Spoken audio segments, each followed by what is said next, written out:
back, everyone. 다시 한번 환영합니다. Wow. Good afternoon. 반갑습니다. It has been a long week, but I hope for all of us a good week. 긴 주였죠, 그렇죠? 여러분들이 참 그래도 좋은 한 주를 보내시길 바라고요. And it's Friday afternoon, 물론 또 금요일 오후죠. so that means that Saturday is coming soon. 내일 그 토요일이라는 그런 뜻입니다. 얼마나 좋습니까? So tomorrow we can meet and read Isaiah some more if you like. 물론 우리가 내일도 모여서 이제 같이 아세아서를 읽을 수 있습니다. Really? I'll come if you will. 만약에 원하신다면 왜 못하겠습니까? All right, so today in this last couple of hours we're going to cover the last few chapters of the book. 이 책의 이사야서의 마지막 몇 장을 같이 한번 해보겠습니다. And we'll see if we can pull all the pieces together a little bit. 그래서 결과적으로 모든 이 조각조각들을 다 하나로 맞출 수 있을지 한번 보겠습니다. So the last section was a section of judgment and a call to repentance. 이 마지막 부분은요, 그 결정과 또 회개의 그 메시지가 담겨 있습니다. And now we're in chapters 60 through 62, 60장, 62장을 볼 텐데요. which is a series of oracles of salvation. 그 부분은 어떤 구원의 메시지가 여러 개 들어 있습니다. So these are texts that I think call for a celebratory tone. 어떤 그 축하하는 그런 그 톤으로 그 써 있죠, 이 글이. So let's hear them just for a few minutes. 한번 같이 보겠습니다. Arise, shine, for your light has come. 일어나라, 빛을 발하라. 이는 내 빛이 이르렀다. It's interesting that the opening of chapter 60 again picks up the image that's appeared before of the light, the bright light. 물론 이 밝은 빛에 대한 이미지가요, 이 이사야서에 전에서 나왔었죠, 여러 번. And so you notice how this works itself out. 그래서 이제 어떤 이렇게 이제 빛을 발하는 거, 이런 거에 대해서 우리가 좀 익숙한 이미지입니다. Once again, we see that the glory of the Lord is shining around all these people. 또한 그 하나님의 어떤 영광, 이게 그 아주 광채, 그 아주 큰 빛을 발하는 그런 모습이죠. So he contrasts that light that's shining to the darkness that fills the world. 그리고 그 어둠 속을 비치고 이 세상을 밝히는 그런 빛과, And he says that the peoples, all the nations will come to the light that is now Israel.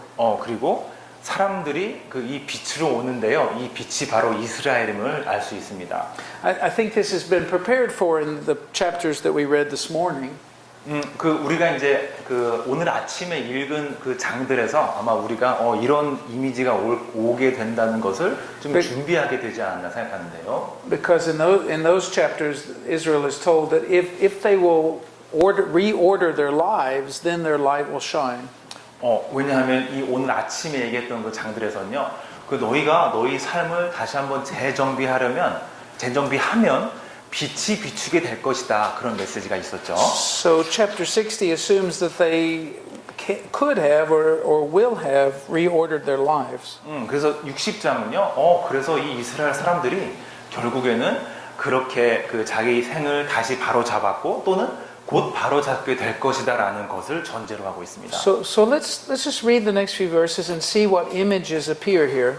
그래서 앞으로 나오는 몇 절 한번 같이 볼게요.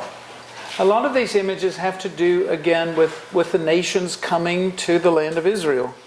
그래서 이 많은 부분들이요, 다른 나라에서 이스라엘로 많이 들어오는 사람들의 모습을 보여주고 있습니다. And it's not, they do not come here as enemies, but as friends, as business partners even. 근데 이번에는 이런 그 외부 이방인들이 적으로서 오는 게 아니라 친구이며 때로는 같이 비즈니스를 하게 되는 그 파트너로서 이스라엘로 들어오게 되죠. So let's notice some of it. First of all, he talks about your land will be covered with camels. 보시면요, 너의 땅이 낙타로 가득 차게 될 것이다 라는 그림이 있습니다. Now, how many of us think that sounds like a fairly strange image? 여러분은 어떻게 생각하세요? 좀 약간 이상한 이미지라고 생각하십니까? 낙타로 가득한 땅. I mean, how would you like your land to be covered with camels? 만약에 여기 우리 땅이요 낙타로 가득 찼다고 한번 생각해 보세요. 낙타. Huh? I think I'd be surprised if a camel suddenly walked into my front yard, right? 만약에 우리 집 앞으로 있잖아요. 낙타가 한 마리 이렇게 걸어들으면 참 신기할 것 같죠? Yeah. 이상할 것 같습니다. But the image is, well, what are all the camels doing here? These are camels used in trade, in commerce. 물론 이 상업적으로 그렇죠. 서로 이제 그 상거래를 하기 위해서 그런 물건들을 가지고 온 그런 낙타들이죠. So it becomes a symbol of their connections to other people, their peaceful connections of trade to other people. 그래서 서로 상거래를 하는 어떻게 보면 좀 평화로운 그런 사람들 간의 관계를 보여주는 상징적인 의미가 될 수 있습니다. And you notice he says they will verse 6 they'll bring gold and incense proclaiming the praise of the Lord. 그렇죠. 그리고 6절에 보시면요. 금과 유황을 가지고 와서 여호와의 찬송을 전파할 것이다라는 말이 있습니다. And then, and by the way, these places like Saba is in what we would call today Yemen, the southern Arabian Peninsula. 여기 보면요 6절에 에바의 어린 낙타. 그래서 이제 쉐바라고 하나요? 에바 맞죠? 거기가 지금은요. What did you say? That was today? Yemen. 예멘이라는 나라가 당시에 예바라고 불렸던 거죠. And so we're talking about the connections to the spice trades in their time. 그렇죠. 어떤 뭐라고 할까요? 향신료 같은 것들이 거래가 되었다는 것도 알 수 있고요. And then he talks about the flocks of Kedar. Which is what? Kedar. Which are sheep also from the Arabian Peninsula. 그렇죠. 아라비아 반도에서 오는 양들을 이렇게 데리고 오는 그런 것도 있고요. And so he says that even these sheep that come will be accepted on God's altar. In other words, the Gentiles will also worship the God of Israel.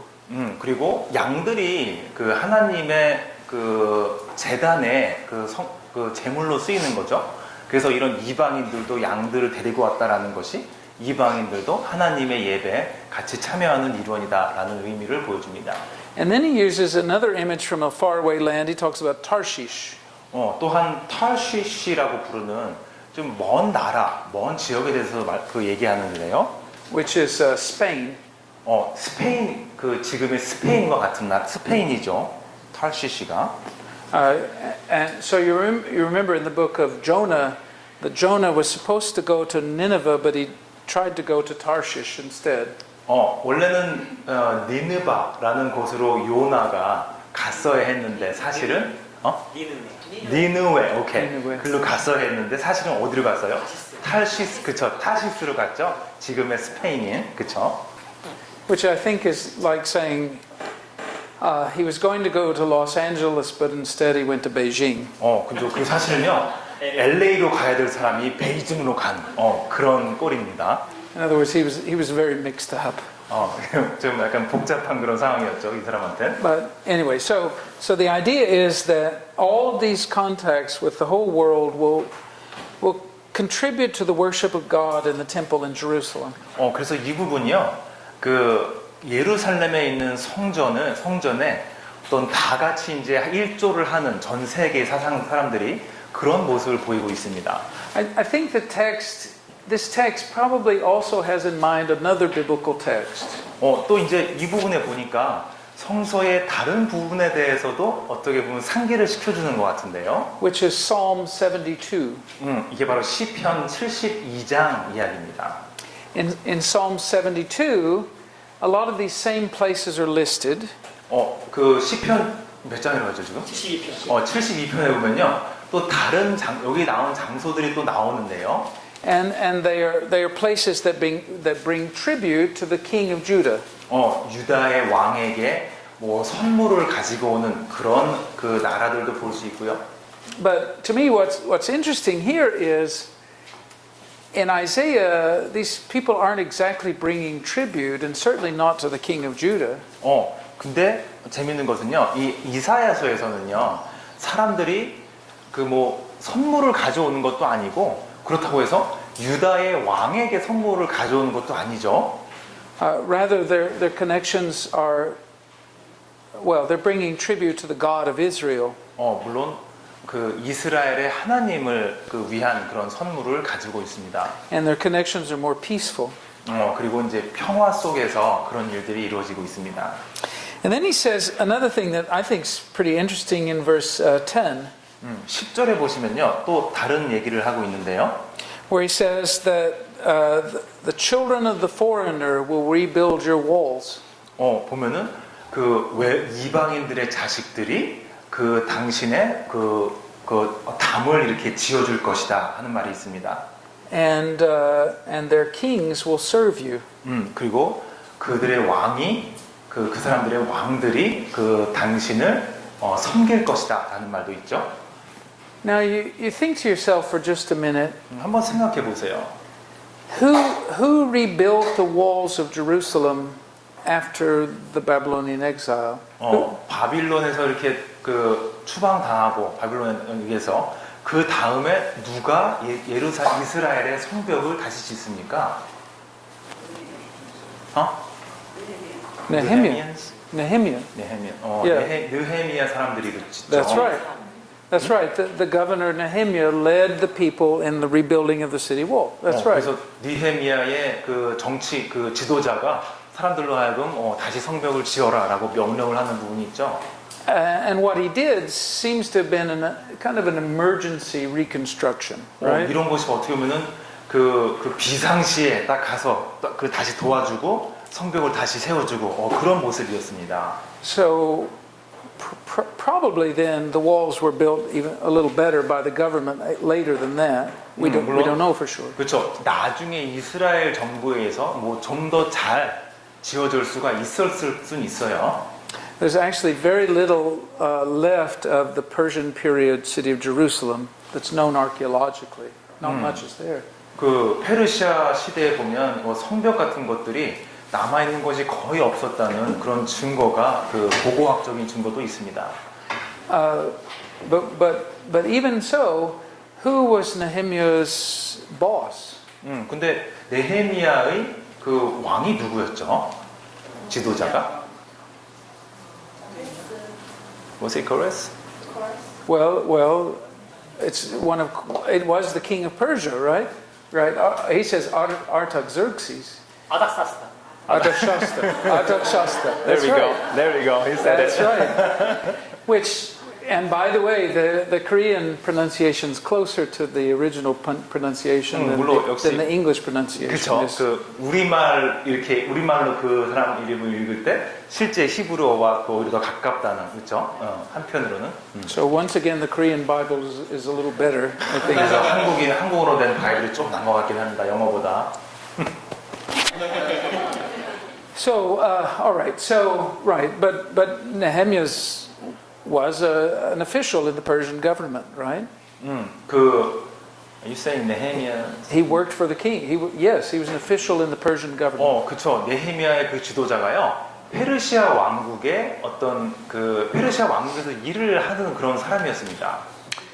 And so in some sense, it was the Persians who rebuilt the city walls of Jerusalem. 그래서 이제 sort 한번 of. 생각해 보면은 그 성벽을 재건한 이스라엘 성벽을 재건한 사람은 그 페르시아에서 했다라고 볼 수도 있죠. And it's also the case that the Persian government paid for the rebuilding of the temple. 또한 그 성전을 다시 짓는 데 필요한 자금을 페르시아 왕국에서 이렇게 된 거다라고도 볼 수 있습니다. And this we learn from the 4th chapter of the book of Ezra. 그 에즈라의 그 1장에서 이런 얘기가 나오죠. All right. So that's interesting. He says that the city will be rebuilt by the foreigners. 그래서 여기서 그 얘기하는데요. 이 선지자가 말합니다. 성벽이 이방인들에 의해서 다시 지어질 것이다. And by the way, you remember that back in chapter 44 and 45, it says that Kores had had a role in this reconstruction. 또한 그 여러분 아시다시피 44장, 45장에 보면은 아까 말씀했던 그 코레스라는 사람이 그렇죠? 다시 이렇게 재건하는 데 도움을 주죠. But Isaiah 60 goes even further than this. 거기서 더 나아가서요. 60장에서는 좀 더 많은 얘기를 하고 있습니다. It says, verse 14, the children of your oppressors will come bowing before you. 그렇죠. 14장 보시면요. 너를 괴롭히던 자의 자손이 몸을 굽혀 내게 나오며 And then verse 16, you will drink the milk of nations and be nursed at royal breasts. 그리고 또 나가서 16절을 보시면요. 내가 이방 나라들의 젖을 빨며 뭇 왕의 젖을 빨고 그런 말이 있죠. And the text goes on with the image of the nursemaid princesses taking care of the little Jewish babies. 그리고 이제 그 더 나가서 보면요. 그 이런 그 유대 그 아이들을 어떤 그 유모들이 있지 않습니까? 유모들이 이렇게 돌봐주는 그런 이미지를 보여주고 있습니다. Now, I don't know that we have to take the prophetic words completely literally, right? 어떤 이런 시적인 표현들을요, 우리가 말 그대로 받아들이는 건 그 아닐 수도 있죠, 어쩌면. But what we're talking about is the reversal of fortune. 근데 여기서는요, 뭘 보여주냐면, 그 어떤 그 사람들의 어떤 그 행운 같은 것이 딱 바뀌어져 있는 상황을 볼 수 있는 거죠. So that people who were terribly oppressed are no longer oppressed. 그래서 정말 아주 억압 속에 있던 사람들이 더 이상 억압은 받지 않고요. And those who oppressed them may even sometimes be working for them instead. 그리고 이 사람들을 억압하던 그 사람들은 그 억압하는 게 아니라 이제 더 이제 잘해주고 그런 분위기죠. And in any case, the world they live in will become a world of peace for them. 그래서 결과적으로 이 사람들이 살던 그 정말 어려운 시대가 이제는 평화로운 시대, 평강의 시대가 되었습니다. I think it's probably easy to understand why this kind of vision would be so appealing to people. 그 이런 어떤 그 비전이요, 왜 사람들한테 그 호소력이 있었을까요? 질문할 수 있죠. That what we have is a sort of theology of liberation. 이 부분요, 뭐의 신학이냐 하면은 사람들을 풀어준, 그 사람들에게 자유를 주는 어떤 그런 신학이라고 볼 수 있는데요. So it's not surprising that a text like this has appealed even to modern theologians of liberation. 그리고 지금도요, 지금의 어떤 학자들에게까지도 좀 호소력이 있는 그런 글이 아닐 수 없습니다. And so even the Korean Minjung theology has connected to this kind of text, right? What is 민중? Minjung theology. 민중신앙, 민중신앙 하는 사람들 자체에도 호소력이 있는 그런 내용이죠. So I don't want to go very far down that road. 여기까지 많이 안 해도 되겠네요. But you see the connection. It's easy to see the connection. 근데 물론 여러분 연결이 되어 있음을 그렇죠? 여러 가지가 볼 수 있습니다.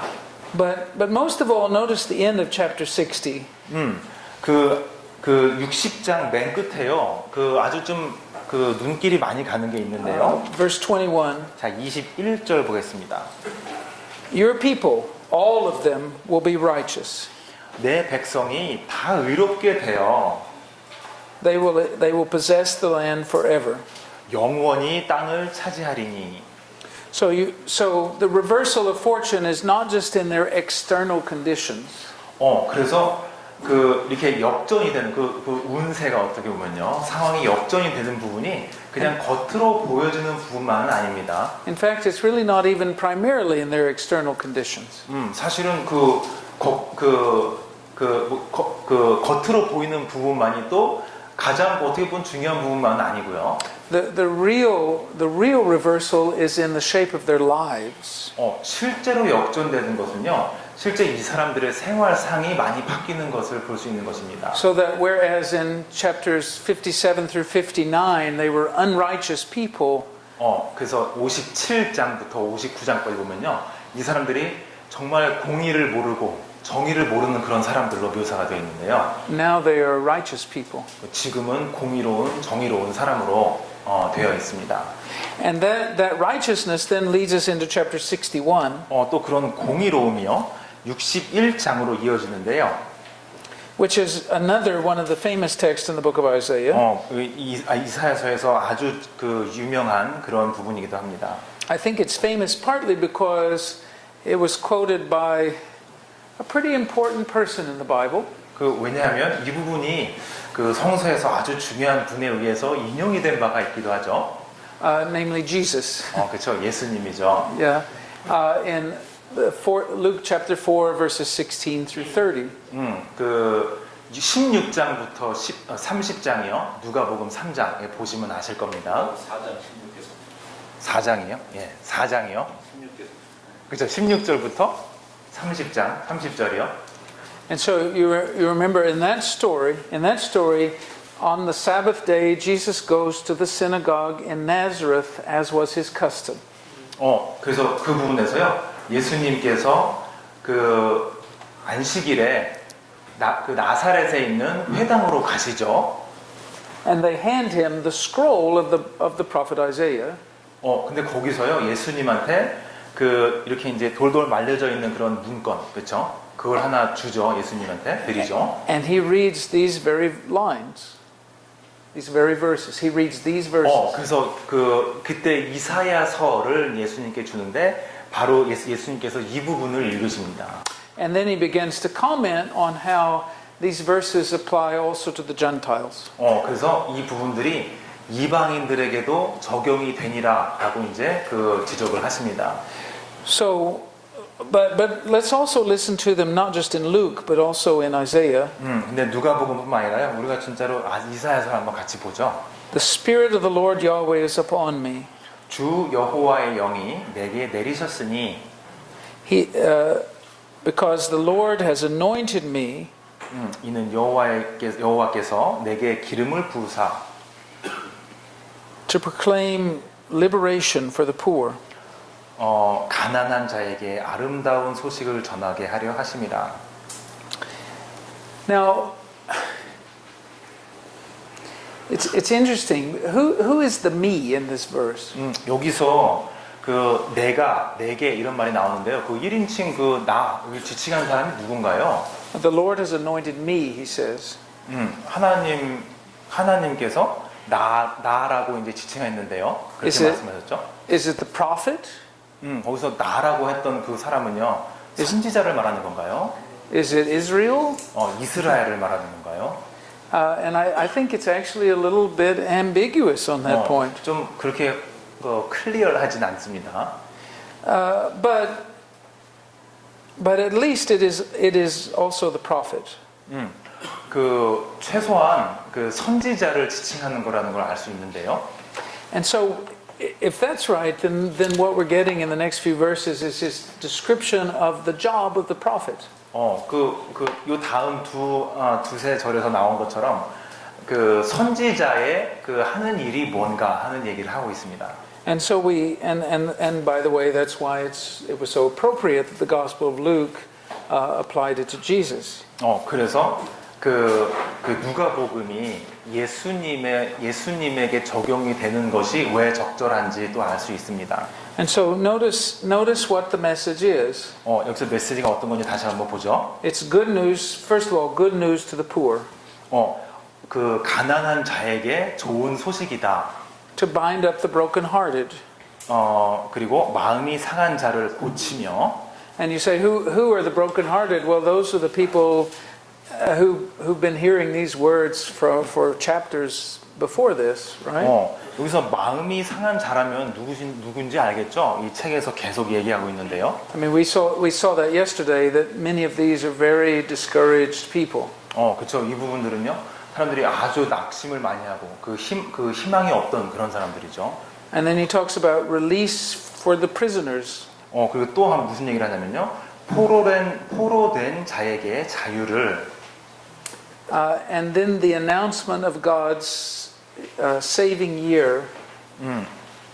그 다음에 여호와의 은혜의 해와 우리 하나님의 보복이 나를 선포하며. Now, those are the lines that the Gospel of Luke quotes. 여기서 이 부분이 바로 그 누가복음에서 그 인용한 부분이죠. And I'm assuming that in Nazareth, Jesus kept reading for a while too. 물론 예수님께서는요, 여기서 시작해서 쭉쭉 많이 읽으셨는데요. But it is interesting. He then talks about those who grieve about Zion. 또한 여기서는요, 그 시온에 대해서 슬퍼하는 그런 사람들에 대해서 말합니다. And you think to yourself, well, who exactly are the ones who grieve for Zion? 그래서 여러분 질문이요, 누가 시온에 대해서 이렇게 슬퍼했을까라는 질문을 할 수 있죠. Is it the people who grieve that Zion has been destroyed? 그 시온이 그 붕괴됐다는 거에 대해서 슬퍼한 건가요? Is it the people who grieve like the prophet did back in chapter 58 about how bad things had become in Zion? 이 사람이요, 그 선지자가 did you say 58? 58. 58장에서 나온 것처럼 얼마나 사람들이 좀 속으로 나쁘고 부패하고 이런 것에 대해서 그 슬퍼했던 그런 사람들인가요? Or is it both of those? 아니면 그냥 그 양쪽 다 이스라엘의 붕괴와 그 붕괴에 대해 슬퍼했던 사람들, 그리고 그 얼마나 속으로 나빴는지에 대해서 슬퍼했던 그런 사람들인가요? And maybe it's relevant that the text doesn't really tell us which one of those it is. Maybe it's both. 뭐 두 가지 다일 수도 있고요. 뭐 어느 쪽 한 가지일 수도 있는 거죠. But in any case, it's those whose passion and heart is concerned about the fate of Zion. 근데 이 사람들은요, 어찌 됐거나 이 사람들의 어떤 뭐라 그럴까요? 열정이나 이 사람들의 어떤 케어, 그 예루살렘에 대한 케어가 있던 그런 사람들이죠. And so he says they also will be comforted. confident? Comforted. 그래서 이렇게 이제 고통받는 사람들이 그 위로를 받게 되리라라고 말합니다. So he describes the oil of gladness instead of weeping. Which is where? Verse 3. Still in verse 3. 그 3절에 보시면요. 그쵸? 그 기쁨의 기름으로 그 슬픔을 대신하며라는 말이 있습니다. You remember that in the ancient world when people had a party, one of the first things they did is they put olive oil on their bodies. 그 고대에요. 예전에 뭐 즐거운 파티를 할 때요. 올리브 오일을 몸에 붓는 그런 그 일을 했었습니다. It's part of the process of cleansing themselves, right? 어떤 그 깨끗하게 하는 그죠? 씻는 그런 과정이었죠. You rub it on your skin, you rub it in your hair. 머리에다가도 올리브유를 바르고 그냥 몸에다가도 올리브유를 바르고. And often the oil is scented or perfumed in some way. 그리고 그 오일은요. 그 향도 좀 섞여 있는 그런 오일이었습니다. Actually, the oil in the hair also has the effect of killing any insects that happen to be living there. 머리에 무슨 뭐 이나 뭐 석회 같은 그런 벌레가 있는 걸 죽이는 그런 역할도 했었고요. Which doesn't sound important unless you happen to have some insects living 요즘에는 there. 별로 요즘 그렇게 뭐 머리까지 하는 그런 깨끗하게 하는 거 중요하지가 않죠. But yes, it's a symbol of celebration. 근데 이것은 어떤 축하하는 그런 모습을 상징하는 것입니다. And so you'll have this instead of that. 그래서 이 부분이 있는데요. And so you have these contrasts in verse 3, right? 그래서 3절에 보시면요, 이렇게 어떤 대조를 이루는 것이 보이는데요. And then it goes on and it talks about the rebuilding of the city and other kinds of changes. 또한 이 이후에요. 그 도시를 재건하는 것 이외에도 또 다른 변화들이 일어나는 것을 묘사하고 있습니다. And then it asks an important question that it also answers. 그리고서 좀 중요한 질문을 하나 하고 있는데요. 또한 그 질문에 대한 답도 역시 하고 있습니다. Which is, why is all of this happening? 그 질문은요. 이런 모든 것들이 일어난 이유가 무엇일까 하는 거고요. And this I think is verse 8. 8절 보시면 있습니다. In which he says, I the Lord love justice. 보시면 무릇 나 여호와는 정의를 사랑하며 I hate robbery and other kinds of crimes. 불의의 강탈을 미워하여 And so part of God's love for justice is that He 그래서 이제 그 하나님의 어떤 그 하나님 그 설명함에 있어서 그 정의를 사랑하는 하나님이다 이런 설명이 있습니다. part of God's love for justice is that He brings together people and heals the wounds that divide them. 그래서 하나님은 그 사람들을 이렇게 다시 불러 모으고 다친 사람을 그 상한 사람을 고치는 그런 하나님이십니다. I think it's always important in reading the Bible to look for words that explain why whatever is being said is being said. 또 한 가지 여러분이 좀 염두에 줄 게 뭐냐면요. 이 성서를 읽으면서 이런 말이 쓰여 있는데 왜 이런 말이 쓰여져 있는가라는 것에 대한 생각을 해보시는 것입니다. So it's always really useful when you see words like because or so that or for to pay attention to those words. 뭐뭐 때문에 그리하여 어떤 이런 접속어들에 집중하시는 것도 좋은 방법인데요. Because often what you're then seeing are the warrants or the explanation for why something else is being said. 그래서 가끔씩 이제 그 설명들이 이제 이루어져 있으면서 어떨 때는 설명들을 볼 수 없는 경우도 있죠. And part of the book of Isaiah's very basic understanding is stated in this verse: God loves justice. 그래서 그 어떤 하나의 정말 밑받침이 되는 그런 그 주제 중에 하나는 하나님은 정의를 사랑하신다라는 주제입니다. 이 책에서요. In a way, I think this verse summarizes the whole book of Isaiah. 어쩌면 이 부분이요, 이 절에서 그 이사야서 전체를 그 서머리하기도 합니다. So if you want to do this seminar in say 2 minutes, maybe you should just read this verse. 만약에 세미나가 이렇게 긴 게 아니라 한 2분짜리다 그러면은 그냥 그 8절을 읽으시면 되죠. 61장 8절이요. But luckily I've never heard of a 2-minute seminar, so 물론 뭐 2분짜리 세미나가 어디 있겠냐면은요. yeah. And then this chapter ends with more celebration in verse 10. 그리고 10절에 보시면요. 좀 더 많은 그 축하함을 하면서 끝내고 있습니다. 이번 61장이요. It's actually, these words are actually a fairly famous song in Jewish circles today. 유대인들 사이에서 보면요. 상당히 되게 유명한 노래로도 알려져 있는 절입니다. Sosasis badonai tagel nafshi velohai. That's these lines. 예, 되게 유명한 그렇죠. 유대인들 사이에서 불려주는 노래입니다. And I promise not to do that anymore. 다시 노래 안 부를게요. But you know, I will rejoice in the Lord. I will celebrate in God. 나는 주님을 기뻐하며 주님 안에서 축하한다 이런 뜻입니다. Because he has clothed me with garments of salvation. 그 구원의 옷을 나에게 입혀 주셨기 때문에. This also is a set of metaphors that plays out a lot in the Bible. 또한 그 은유적인 표현이 그 성서 다른 부분에서 볼 수 있는 그런 은유적인 표현도 있는데요. Oftentimes, especially in the Psalms, when someone assumes some sort of moral quality.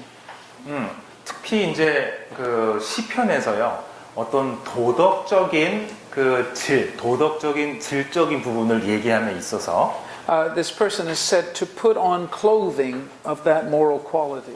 이때 어떤 은유적인 표현을 쓰냐면 저 사람은 도덕적으로 이러이러한 옷을 입고 있다라는 은유적인 표현을 쓰죠. And what that means, I guess we would say something like they have internalized that quality. It has become part of who they are. 그래서 그런 은유적인 표현을 쓸 때 그 의미가 저 사람이 저거를 그 체득하게 된 거죠. 체득하게 되다 보니까 저게 저 사람의 일부가 된 것이다. And the clothing says something about that person. 그래서 저 사람이 입고 있으면요, 그 사람에 대한 저 사람을 묘사하는 그런 부분으로 이해할 수 있습니다. So the garment that this person is putting on is the garments of righteousness and salvation. 그래서 여기서 이 사람이 입고 있는 옷이 어떤 옷이냐면 구원과 공의의 옷을 입고 있는 거죠. Now, here the garments are the clothing you wear to a party, right? A festival celebration.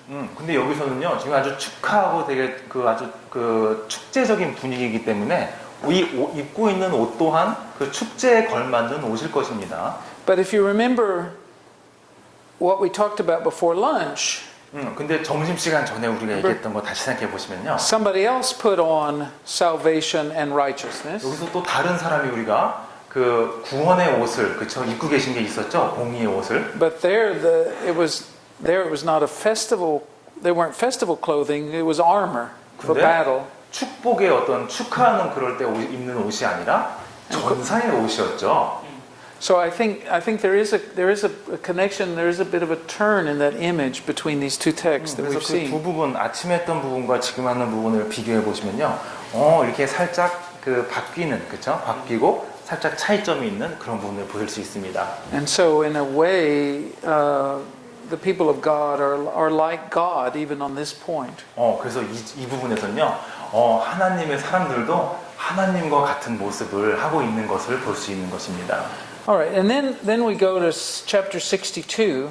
그래서 62장으로 가시면요. For the sake of Zion, I will not be quiet. 나는 시온을 위해서 나는 침묵하고 있지 않을 것이다. Until her vindication shines like the dawn, her salvation like a blazing torch. 시온의 의가 빛같이 예루살렘의 구원의 횃불같이 나타나도록. So here again we have reflection on the prophet's job. 여기서도요, 그 선지자의 해야 될 일이 무엇인가 하는 부분을 보여주는데요. The prophet doesn't simply announce the good tidings once or twice. He keeps going. 그냥 한두 번 좋은 소식이 있을 거다라고 끝내는 게 아니라 계속해서 그걸 반복을 하죠. And so he does keep going, partly in the next few verses by changing some names of things. 이름을 좀 바꿔가면서요. 몇 개의 이름이 있는데요. 그걸 좀 바꿔가면서 비슷한 좋은 소식에 대해서 얘기합니다. Right? So notice verse 4. 그래서 4절 한번 보세요. 62장 4절이죠. Verse 4. Your name will no longer be called forsaken. 다시는 너를 버림받은 자라고 부르지 아니할 것이다. And the name of your land will no longer be defiled or destroyed. 또 그리고 너의 양을 더럽혀진 또는 망가진 그렇게 부르지 않을 것이다. But you will be called Hephzibah. 그렇지만 너는 헵시바라고 부르게 될 것이다. Now, Hephzibah, again, for those of you who need names for your children, this is a good name for your children. 헵시바가요, 여러분 자식들 이름 지을 때 좋은 이름이 될 수 있습니다. Hephzibah means, Chefetz means delight, and Heftzi is my delight. 그래서 okay, you're gonna repeat. Well, okay. 헵시바라고 하면 Hephzibah means my delight is in her. 헵시바라고 하면요, 나의 그녀에게 있는 나의 기쁨, 그렇게 해석이 되죠. So let's see if we can do this. 여기 주석은 나의 기쁨이 그에게 있다. 그에게 있다. 그녀에게 아니에요? 근데 여기는 그에게 있다. 그래. So Chefetz is delight, and 저 he is 부분이요, my. 기쁨이란 뜻이고요. 저게 여기 이제 나의 이런 뜻이고요. And ba means in, and a means her. 그쵸? 이게 민구, 이게 이제 에게라는 뜻이고요. 이게 그녀라는 뜻입니다. My delight is in her. 그래서 Now, 그녀에게 있는 나의 기쁨. this is not a normal Hebrew name. 아주 평범한 이름은 아니죠. It's a very unusual name. 좀 특이한 이름입니다. But Jerusalem or the land of Israel is receiving this name because God takes pleasure in the land. 왜 그 예루살렘, 그 이스라엘이 저 이름을 받았냐면 하나님께서 그 도시에 대해서 기쁨을 취하신 거죠. 그 도시 때문에. 그래서 저 이름을 받았습니다. And then he says, your name will be called Beulah, 그리고 which means married. 또한 너의 이름이 베울라라고 불릴 텐데 그 베우아, did you say? Beulah, 베울라. Beulah, 저 뜻은요 결혼한 그런 뜻입니다. which means 결혼. married. 그렇죠. Maybe, I don't know if in Korean you have the song, I've reached the land of corn and wine, and all its riches freely mine. Something, something, something, something. Oh, Beulah land, sweet Beulah land. Do you know that song? 이런 노래 혹시 들어보셨어요? Forest. That's it. I promised I wouldn't do that again, and 진짜 다시는 안 할게요. I will not do it again. 근데 거기서 저런 그 소리가 나왔죠. 비울랄라라는 Oh, Beulah land. That song is from this verse. 여기서 이 절에서 이렇게 만든 노래가 바로 그 노래입니다. So it's just kind of an old-fashioned song in English, at 그래서 least. 이제 영어로도 보면 아주 좀 이제는 클래식 같은 그런 노래죠, 그렇죠? Classic. It's really It's like classic. It's just really old-fashioned. I think. 아주 Yeah. 오래된 Yeah. 그렇죠. 오랜 클래식 같은 Obsolete. Yeah. But anyway, 지금 별로 anyhow. 안 부르는 그런 노래. So the name change. Now, why do you change somebody's name? To me, this is interesting. 그래서 이렇게 이름을 바꿔서 불리게 되는데요. 누군가의 이름을 이렇게 바꾸는 거에 대해서 왜 그렇게 이름을 바꿀까요? And I think the answer is actually obvious, and that is to change the name of something is to change its nature and its identity and its destiny. 그 이름을 바꾼다면요, 그 대상의 그 정체성도 바꾸고 이 대상이 앞으로 어떻게 될 것인가에 대한 그런 거에 대한 것도 바뀜이 있기 때문에 이름을 바꾸게 되는 거죠. Right. And so he wants to say, let us think about the future by changing the name of the present. 그래서 또한 저렇게 이름을 바꾸게 됐는데 그러면 어떻게 될 것인가 한번 생각해 보자라는 부분도 나옵니다. And so he's played with that metaphor in verse 4, and in verse 5 he has to explain it just a little bit more.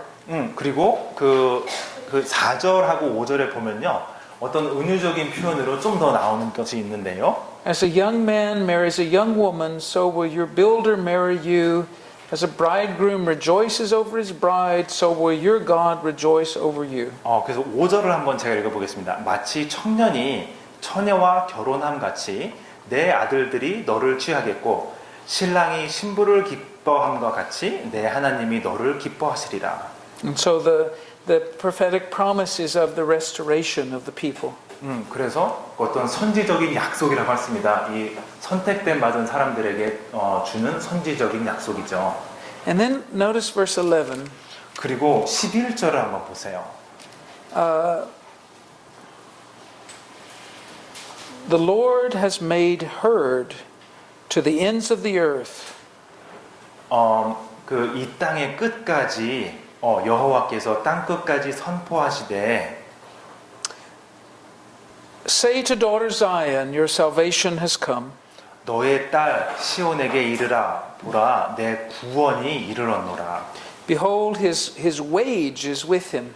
보라 상급이 그에게 있고. The language actually is directly connected to something said in Isaiah chapter 40. 이사야서 40장에 썼던 거하고요.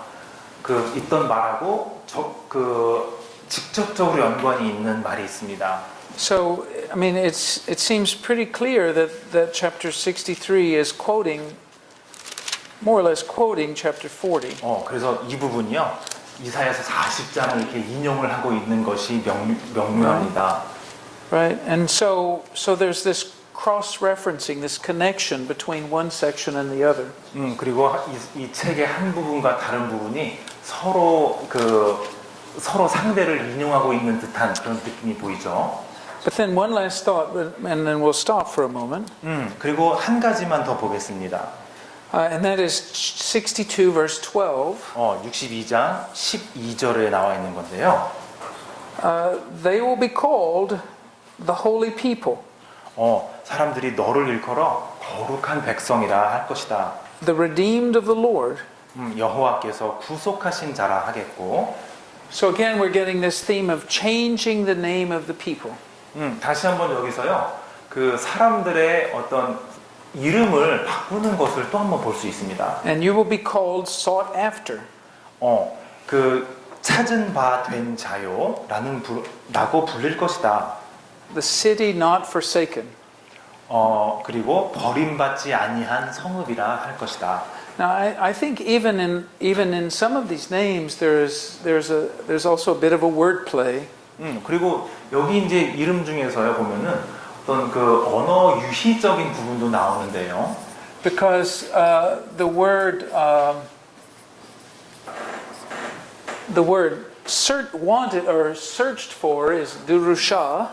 왜냐하면 그 12절에 그 세 번째 줄쯤에 보시면은 찾은 바 된 자, 그래서 다른 사람들이 너를 찾는 그런 도시가 될 것이다, 그런 뜻인데요. 그 찾음을 받는 그런 뜻으로요. 그 저 위에 쓴 단어 있죠?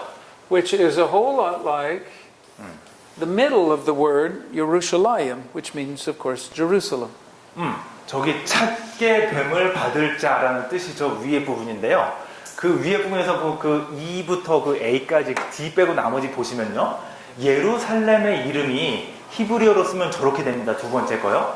저 부분에 저기 네모친 부분하고 거의 겹치게 되죠. 똑같은 말이죠. So, is that a coincidence? It might be.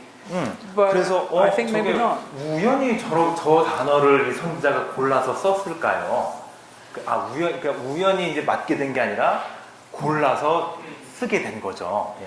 But I think it's actually a fairly clever pun. 어떤 이게 그 언어 유희 같은 아주 그냥 그 똑똑하게 아주 언어 유희처럼 쓰게 된 거죠. And the point of the wordplay is that instead of being a city nobody wants to be around, Jerusalem is a city that everybody wants to be in. 그래서 예루살렘이 그 아무도 가고 싶어 하지 않은, 아무도 그 찾지 않는 그런 도시라기보다는 이제는 다들 찾는 그런 도시다라고 말합니다. So this section, Isaiah 60 through 62, started by talking about all the camels that are coming to town. 그래서 62장, 63장을 보면요, 많은 그 사람들이 낙타를 데리고 이렇게 오죠. And it ends by talking about how sought after this destination is. 그래서 그렇게 막 사람들이 찾고 또 끝날 때 어떻게 끝나냐면, 그래서 여기는 많은 사람들이 찾는 그런 곳이 될 것이다라고 말합니다. So I think we see how the beginning and the end, in a lot of ways, explain each other. 그래서 그 작은 부분의 시작과 끝이 그 모든 부분을 설명하는 그런 모습을 또 볼 수 있죠. But they do so in a very clever way, actually. 이 부분이요, 아주 어떻게 보면 너무나 잘 섬세하게 이렇게 맞춰져 있습니다. And we see again the very high artistry of the poems of the book of Isaiah. 그래서 다시 한번 보게 되지만 이 선지자의 이 언어가 얼마나 섬세하게 그 맞춰져 있는 언어인지를 알 수 있습니다. So let me stop and let's see if anybody has a question or a comment. 혹시 여기까지 뭐 하실 말씀이라든지 질문 있으세요? 예? 뷰라. 아까 뷰라. 비울라라는 것에. So, can you just one more time explain what that word means, beula? It means married. 다시 말씀드리지만 결혼한 그런 뜻입니다. Somebody who is a woman who is married, actually. 그렇죠. 특히 이제 결혼한 여자. 그러니까 여자의 결혼한, 그렇죠. 그런 뜻을 받아들이면 되겠습니다. Yeah. Is that okay? Yeah, that's okay. That's what it means. It just means a woman who has a husband. 그래서 저 단어가요, 그냥 그 남편이 있는 여인이라는 뜻도 가능합니다. Yeah. 여기서 보면은 여기 앞에서 헵시바도 나의 기쁨이 헵시바. 그 아까 허라고 해서 그녀에게 있다고 했잖아요. 그렇다면은 이제 신약에서도 바울이 우리의 교회를 그리스도 예수의 신부라고 표현한 것처럼 하나님의 백성 이스라엘을 그러니까 여성화 시킨 건가라는 질문이 듭니다. Okay. So one of the question there, like in New Testament, when Jesus was saying referring to the churches. Oh, they are the brides of me, of mine. So is it just like that case when the word means, you know, like this female being instead of male? You know, when it refers to the city of Jerusalem. Yeah, it's a very similar idea. 아주 비슷한 아이디어고요. Remember, in the Bible, place names usually are feminine. Right? 그렇죠. 그 또한 성서에서요. 이런 그 장소의 네임 있죠. 그 도시의 이름들을 여성화해서 표현하는 게 많이 있죠. So the cities and so on get personified as women. 그래서 이런 도시들은요. 의인화될 때 여성으로 의인화됩니다. And so in this case, instead of Jerusalem being an unmarried woman or whatever, somebody's been deserted by her husband, now she's married. 그래서 이제 예루살렘이 전에는 뭐 결혼도 안 하고 그런 여자로 이제 그 여자로 그렇죠 표시가 됐다가 지금은 그 결혼한 그런 여인으로 표현이 되는 거죠. And to me, it's interesting. He says it's like a young man and a young woman being married. 근데 여기서 또 이제 보셨다시피 젊은 남자와 젊은 여자가 결혼하는 그런 모습을 보여주는데요. So it's a sort of a naive and charming kind of love. 그래서 이게 젊은 남자, 젊은 여자 하면요, Right? 사랑을 잘 모르는 그러면서도 참 아름다운 그런 두 남녀를 보여줍니다. Which I think is it's the text way of saying that these two people, it's as though these two people do not have any of that negative history. 물론 그래서 그 이 두 사람이요 어떤 그 나쁜 역사는 하나도 갖고 있지 않는 어떤 그런 두 사람이라고 생각할 수 있죠. Yeah. They're on a sort of honeymoon. 그렇죠. 아주 그냥 그 너무나 아름다운 Yeah. 그 뭐죠? 신혼여행 같은 Yeah. 그런 분위기가 아닌가 합니다. Yeah. Well, and to me, it's also very interesting connecting these two questions that this text would use this kind of very emotional language. 또한 이 텍스트에서 보면요, 정말 감정적으로 풍부한 그런 언어를 사용하고 있다라는 걸 볼 수 있습니다. Because the text has been, it's using the language of God as king and the people as servant. 또한 왜냐하면 하나님을 왕이라고 그 책에서 보고요. 또 이제 하나님의 사람들을 뭐 하나님의 종이다라고 말하는 부분이 있었죠. And of course that language is very appropriate. It's an appropriate language. 사실은 그렇게 말할 때 전혀 뭐 적절하지 않은 건 아니죠. 아주 적절한 표현이라고 볼 수 있죠. But the text isn't contented with just that kind of language. 근데 여기서 그냥 그걸로 그냥 만족하지 않습니다. 이 선지어에서는. And so it uses the language, the most intimate language that humans have. Actually. 그래서 이제 그 결혼하고 새로 신랑 신부인 것처럼 가장 가까운 사람들을 표현할 때 쓰는 그런 언어를 하나님과 하나님의 사람들을 표현할 때도 쓰고 있습니다. And I think the prophets do this a lot, actually.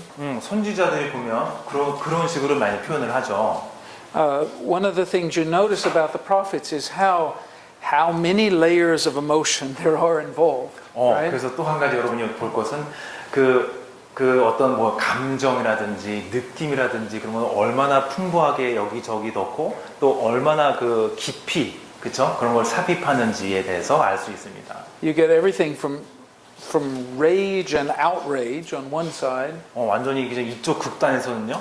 그 아주 화와 이거 뭔가 아주 그냥 아주 극단의 분노 그렇죠? 분노 같은 걸 보이기도 하면서 All the way to this tenderness and romance on the other side. 아주 그냥 사랑하고 너무나도 더 부드러운 그 관계 또 그런 걸 보여지기도 하죠. And I think that's because the prophets understood that the relationship between God and Israel was one of mutual love and all the levels of engagement that both God and people could have.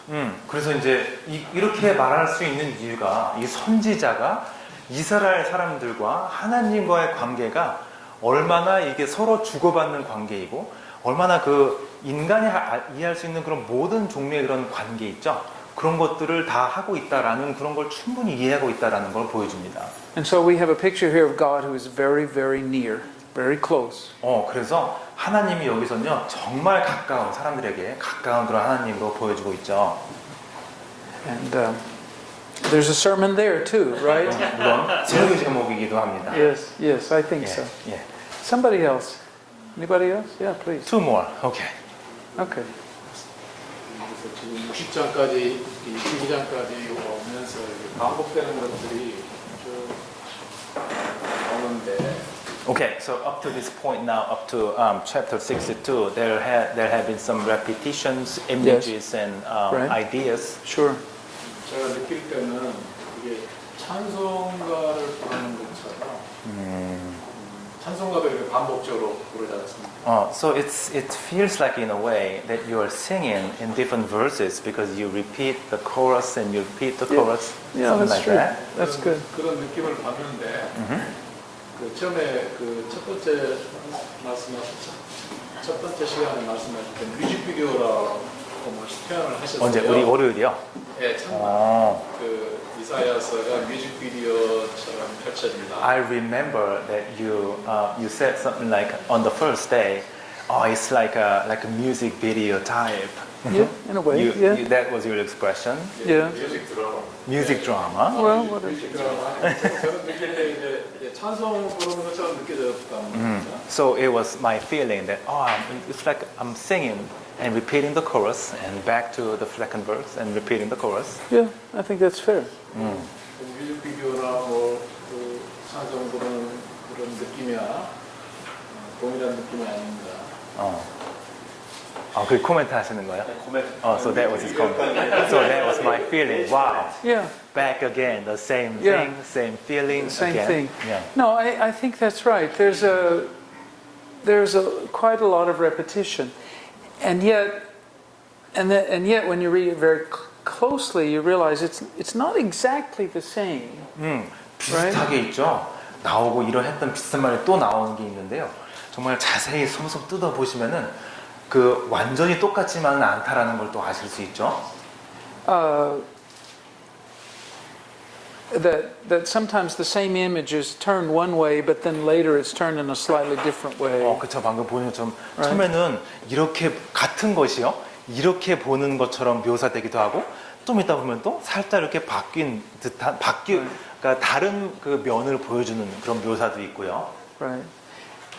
And also, you see, we're reading texts of very great poetic artistry, very 이건 great 그리고 art. 아주 시적으로, 시문학적으로요. 아주 수준 높은 글을 여러분 보고 계시는 것입니다. So, 예. no, that's good. 그 아까 61장 하면서 이제 누가복음에서 예수님이 인용한 거 하셨었잖아요. So when you're talking about chapter 61, we talked about how Jesus Christ was kind of quoting, using this text in Luke. 네, 이제 아까도 잠깐 언급했던 민중신앙. Okay. So now about 민중. What was it again? 영어로 뭐였죠? Minjung theology. 민중 theology. 그런 관점에서 이제 해석하는 게 이런 말씀을 듣는 수신자들이 뭔가 정치적으로, 사회적으로, 경제적으로 약자인 사람들이다 라는 어떤 전제라든가 그런 이해를 가지고 이제 해석을 시도를 하게 되는데 So okay. 그냥 민중 신학적 입장에서 볼 때. 네, 그것도 그렇고 그뿐 아니라 요즘 현대에도 좀 진보적인 신학자들 또 그리고 좀 리버럴한 그런 신학자들 그렇게 전제를 가지고 약자이며 경제적으로 약한 사람. 수신자들이 약자이고 그렇다.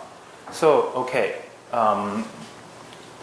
So now, from the point of view of Minjung theology and modern theologists and Bible scholars, they have this position they take that when you read this part or what Jesus was reading in Luke, when they're talking about the people there, so the people means people with like lower position, people who need help, people with less power, less money, economic power. Right.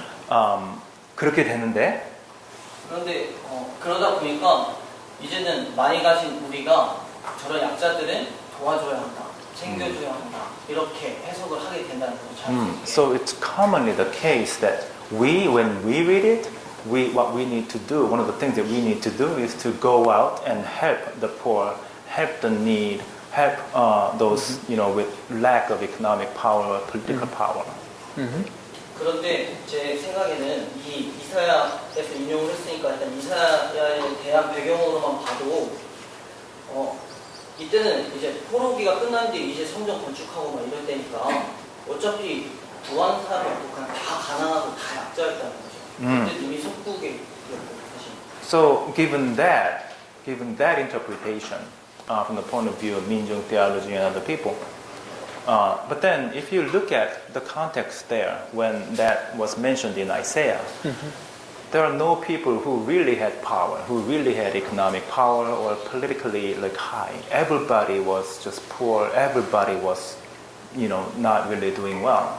네, 그래서 이게 무슨 많이 가진 자가 약자에 대한 배려를 해야 된다라고 해석하기보다는 예수님이 유대인으로부터 시작된 구원이 이방인으로 갔듯이 지금 우리 입장에서는 하나님이랑 구원을 맛본 자가 다른 이에게도 이 구원을 전하는 것을 해석하는 것이 훨씬 더 적합해 보이고 어떤 정치적, 사회적, 경제적 약자에 대한 것은 좀 부차적이거나 우선순위가 떨어진다는 걸 보여지거든요. So because of that, again, given that translation, the understanding of 민중 theology type people, if you really look at the context of this Isaiah, people didn't have anything. I mean, there's nobody who had more than others. So my point is that we probably need to interpret this at this point now is that 그러니까 우리가 이제 그 없는 사람을 도와 어떤 경제적, 정치적, 사회적 약자라는 측면이 아니라 하나님의 구원을 맛보는 Right, okay. Because this is more like not instead of going to rather than interpreting this as that we gotta go and help those with less money, less power. We rather go to people and help those do not have experienced God, those do not have the salvation instead. So that should be more the point of how we interpret this message there. Yeah, you notice when I mentioned Minjung theology, I spoke very, very briefly. 제가 민중 신학을 얘기할 때 아주 짧게 그냥 얘기하고 넘어간 거 아시죠? Because I realize I'm bumping up against a very large and complex conversation, right? 왜냐하면 민중 신학 얘기하기 시작하면 아마 그 여러 가지 좀 쉽지 않은 그런 대화가 많이 있을 것 같아서였는데요. So all I want to do is make a couple of very simple points. 간단하게 몇 가지만 좀 말씀을 드려볼게요. And that is, well, first of all, when we read Scripture, we always ask ourselves, who am I as I read Scripture? Where do I stand? 이 글을 읽을 때요, 우리가 내가 서 있는 나의 위치는 어디인가, 나는 누구인가라는 질문을 일단 할 필요가 있고요. And so I always want to ask myself, how does this text challenge me to do things differently? 그래서 그런 입장에서 읽을 때, 내가 읽는 이 부분이 나에게 어떤 도전으로 다가오는가라는 걸 내가 찾고자 합니다. Because if I read it in such a way that I say, Mark, you're doing a great job, I probably have misread it. 그냥 만약에 그 마가복음 읽으면서 마가복음 야 역시 너 멋있어. 막 이런 그냥 이렇게 말하고 끝나면 그렇죠. 그건 문제 있는 해석이죠. Okay. Related to that, I'm still on the first thing. Related to that is I realize that many parts of the Bible do address people who are quite poor. 사실은 아까 제가 잠깐 you know what I'm gonna explain just one more time. Yeah. 방금 제가 해석을 잘못한 부분이 있는데요. 제가 이걸 책을 읽으면서 너 참 만약에 저한테 야 데니야 너 참 그리고 참 장하다 그냥 이렇게 끝나면 안 되고요. 사실은 실제로 이렇게 읽어보면요 정말로 빈약한 사람들 정말로 잘 못 사는 사람들이 많다는 것도 우리가 좀 알아야 될 부분 중에 하나입니다. And yet, I myself am not one of the poor. 물론 저도 제 자신이 가난한 그런 사람이라고 보지는 않는데요. And so I'm always hearing those words that are addressed to the poor one step away from the way they're actually stated. Right? 그래서 가난한 자라고 이제 말할 때 저의 느낌은 어떻게 보면 그 직접적인 느낌이 아니죠, 그렇죠? 한 발 떨어진 곳에서 느낄 수밖에 없는 그런 느낌이 있습니다. So to me,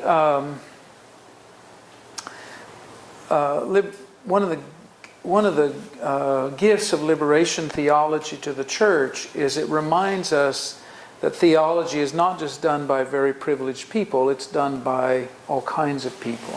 하나의 뭐랄까요, 그 자유로운 그 신학 그런 해방 신학, 해방 신학이 어떤 이 교회들에 주는 선물 같은 것, 그게 하나는 뭐냐면 그 해방 신학이라는 것이요, 부유하고 풍요로운 그런 사람들에 의해서 정립된 학문이 아니다라는 게 어떻게 보면 다행스러운 거죠. So I think this is an important corrective of our tendency to read the Bible from the top. 그래서 참 중요합니다. 우리가 왠지 다 갖고 있고 우리가 다 풍요로운 그런 입장에서 이걸 읽는다는 것이 좀 그렇게 해서는 안 된다라는 거죠. So that's my first point. 그게 첫 번째 포인트 말씀드리는 거고요. Here's my second point, which I'll be briefer about, I hope. 두 번째 포인트는 간단하게 말씀드릴게요. And that is, the Bible addresses many different kinds of people. 성서는요, 많은 종류의 사람들에 대해서 얘기를 하고 있는데요. Right? It addresses kings and peasants and everybody in between. 그렇죠. 왕부터 해가지고 피난민, 페전트라고 하면은 그렇죠, 농부나 이런 사람들까지 해가지고 그 중간에 있는 다양한 종류의 사람들까지 다 언급하고 있죠. And it assumes that there are righteous people and unrighteous people at all those economic levels. 물론 공의로운 사람, 그렇지 못한 사람, 그리고 경제적으로 부유한 사람, 그렇지 못한 사람까지 다 얘기하고 있죠. And as you say, it also says that all of us need things as well as just we need economic goods, but we need other kinds of goods too. 물론 이제 여기서 얘기하는 것이 물론 경제적인 어떤 이런 필요도 있습니다, 우리가. 근데 그거 위에도 다른 필요한 것들이 많이 있죠.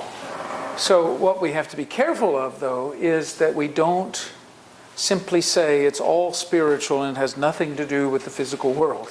그래서 우리가 생각해야 될 중요한 것이 뭐냐면요. 이건 정말 마음속에 그쵸, 영적인 일이다. 그 외에는 중요하지 않다. 이렇게 하는 것 좀 위험한 발상입니다. Because that's also not what Scripture says, actually. 그리고 영적으로만 잘하고 영적으로 성숙하고 이런 것만 성서에서 얘기하고 있는 게 아니죠. So you remember, even when the prayer that Jesus taught us, right? 그리고 예수님께서 가르쳐 주신 그 기도들 있죠. In that prayer, we ask God to give us enough food for the day. 이렇게 얘기하죠. 우리가 오늘 우리에게 일용할 양식을 주십니다라고 기도하죠, 우리가. I mean, obviously, at one level, that's a prayer of people who might not otherwise have enough food for the day. It's a prayer of the very poor. 그리고 한편으로는 그 기도가요, 정말 오늘 그 하루 음식을 받지 못할 그런 사람들을 위한 기도일 수도 있습니다. But it also reminds me of my dependence on God. 또한 내가 얼마나 하나님께 의지하고 있는가라는 그런 걸 보여주는 기도이기도 하죠. Because I don't worry about where the next meal is coming from. Right? 왜냐하면 저 같은 경우에는 그 식사가 나오느냐 안 나오느냐 이거에 대해서 걱정하는 사람은 아니기 때문이죠. Because we have kimchi in the refrigerator. 왜냐하면 저도 if 항상 nothing else. 냉장고에 김치가 있으니까 걱정하진 않죠. So anyway, I don't know if this helps at all. 어떻게 좀 답이 됐나 모르겠습니다만. But I think it's a very important conversation. I think 되게 it's 중요해요. salvation in both Isaiah and Luke. If this is about economic or something else, it's salvation. Well, it's both and, isn't it? Or God is talking in some different salvation. So I think it's Well, the idea is that God gives human beings what they need. right? 하나님께서 인간이 필요한 것들을 주신다라는 그 아이디어 속에는요.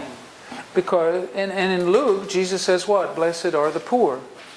그리고 그 누가복음 보면은 그 예수님께서 그 정말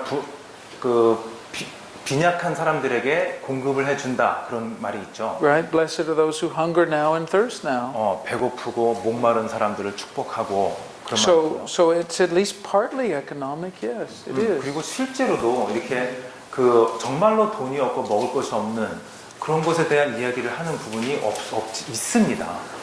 So we need a whole seminar in this question too. 또 Right? 이제 정말 이게 영적인 부분만을 얘기하는 건지 어떤 그 정말 그 물질적인 부분을 정말 얘기하는 건지 이 부분도 뭐 한 학기짜리 세미나가 될 수 있겠습니다만 But not today. 오늘 아니고요. One last, and then we'll take a break.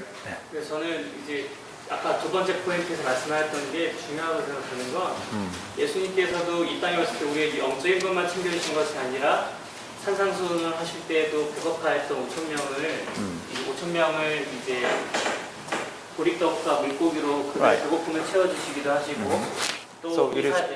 So I agree on your second point because even Jesus Christ came and then he gave us not just our soul, I mean the food for our soul, but then he fed 5,000 with very piece of meat, food. 그리고 이사야 53장에서 예언되었던 53장 4절에서 그는 실로 우리의 질고를 지고 우리의 슬픔을 당하였고 고난을 당하시고 십자가에 박히시고 그러니까 찔림을 당했던 것은 우리의 나음을 위한 것인데 그것은 비단 우리의 영적인 구속만을 위한 것이 아니라 실제적인 우리의 육체적인 아픔들 또한 치유한다는 그런 의미를 담고 있다고 생각합니다. Was it 50, 53장 4절이었나요? 53장 1절하고 2절이요. So now also given in Isaiah chapter 53 verses 1 to 2 he's mentioning that he suffered with us. I mean the suffering is he's helping us and he tried to heal us.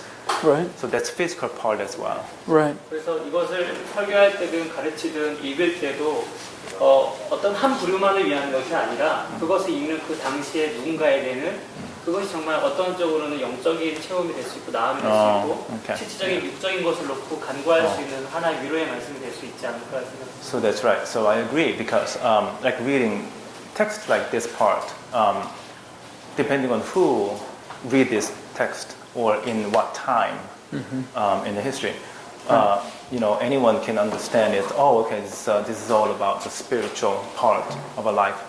And some people would think, oh no, this is actually the physical part, the pain that we really feel physically. So we don't focus only on one side of that, but then both like the physical and the spiritual, both of them. Yeah. Well, they're very connected in our lives, right? Realistically. 그렇죠. 실제로도 우리 삶에서 그 영적인 부분과 실제 그 물질적인 부분의 어떤 연결이 항상 되어 있습니다. And we see this all over the Bible that body and spirit are connected. 그래서 이제 그 실제 우리 영과 육이 연결이 돼 있음을 또 성서에서도 많이 볼 수 있고요. But this is not a secular viewpoint. 이렇게 보는 것이 또한 어떤 그 세상적인 그런 세상적으로만 저렇게 보는 거지 그런 것이 또 아니죠. Because as Christians we believe that God will also raise our mortal bodies, right? And transform them into an immortal body like His own. 그래서 왜냐하면 하나님께서요 우리의 우리 육신이죠. 그 죽음을 맞이하게 된 우리 육신을 일으켜 세우실 뿐만 아니라 그래서 그 죽음이 더 이상 없는 그런 어떤 영적인 몸으로 다시 우리를 일으켜 세우시죠. So we think these things are all connected. 그래서 그 어떤 영적인 부분과 육적인 부분의 연결을 항상 볼 수 있습니다. All right. So thank you. So let's take a break right now. Yes. We'll come back in a few minutes. Thank you.